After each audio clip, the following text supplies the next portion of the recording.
Hi friends, మా బిడ్డ birthday ఉన్నందుకు ఇది స్పెషల్ చికెను.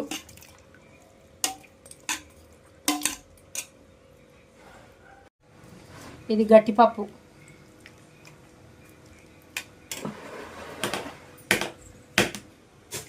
ఇది బగారా రైస్,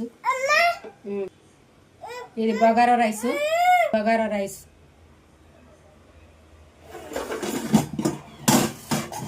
ఇది పుండికూర పచ్చడి,